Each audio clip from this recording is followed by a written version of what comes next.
L'infrastructure IT de demain, je l'imagine à géométrie variable, c'est-à-dire capable de s'adapter facilement aux besoins de l'entreprise. J'imagine aussi un système d'information au contour un peu plus flou, c'est-à-dire que le système d'information de l'entreprise ne s'arrêtera pas aux simples frontières du routeur Internet. On trouvera un système d'information étendu, on aura des bouts d'infrastructure qui vont être en data center, il faudra gérer la mobilité. Bref, l'équation sera beaucoup plus complexe qu'avant. En infrastructure, l'enjeu est très clair, les PME vont vouloir prendre du cloud pour externaliser un certain nombre de problèmes et avoir un niveau de disponibilité qu'elles ne peuvent pas atteindre en interne. Le marché aujourd'hui n'est pas totalement mature en termes de propositions. Aujourd'hui, le secteur de l'informatique est en évolution constante en termes de technologie. Il y a une panoplie d'offres qui existent sur le marché et pour autant, le client ne trouve pas forcément son besoin par rapport à ses attentes. Donc l'étape du conseil que le prestataire est censé amener est une étape très importante dans la réussite du projet de virtualisation ou de l'hébergement. Aujourd'hui, majoritairement, les promesses du cloud ou de la convergence ne sont pas tenues parce qu'un certain nombre de prestataires sont nécessaires pour pouvoir réaliser le projet.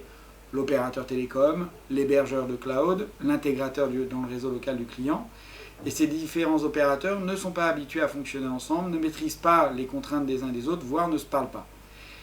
L'ensemble de ces problématiques font que la promesse du départ est compliquée à mettre en œuvre.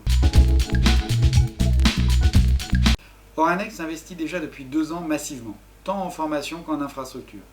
En formation, pour appréhender l'ensemble des nouvelles technologies et des enjeux permettant de faire la convergence, la partie opérateur, la partie téléphonique, la partie visio, les technologies cloud. Pour que la promesse soit tenue, l'électricité doit être au niveau des meilleurs data centers, ce qu'Oranex a fait, et l'ensemble de l'infrastructure doit avoir été pensé pour pouvoir être très hautement disponible, redondante et toutes les garanties qu'un client attend de notre part. L'enjeu qui nous est paru principal, c'était de pouvoir maîtriser de bout en bout l'ensemble de ces enjeux qualitatifs, car l'élément le plus faible sera celui qui donnera la qualité finale. Oranex s'est engagé à faire l'ensemble de façon internalisée.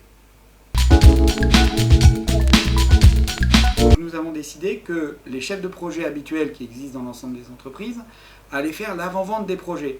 Et donc depuis le départ du projet, la réflexion avec le client jusqu'à la réception du même projet, il y a un interlocuteur unique qui accompagne le client. Et donc réellement, on se substitue à cette compétence qui, majoritairement, en PME, un peu moins en entreprise de taille intermédiaire, n'existe pas, cette capacité à écrire des cahiers des charges et autres. Et donc nous allons à 4 mains faire ça avec le client, parce que bien évidemment que nous ne pouvons pas prendre les décisions de ses priorités à sa place, mais nous pouvons lui expliquer comment doivent être répondues ou adressées certaines de ses exigences. Oranex est en mesure d'accompagner ses clients pour étudier avec eux et mettre en phase l'approche budgétaire, l'approche d'engagement, de sorte qu'il y ait une continuité d'activité de l'entreprise.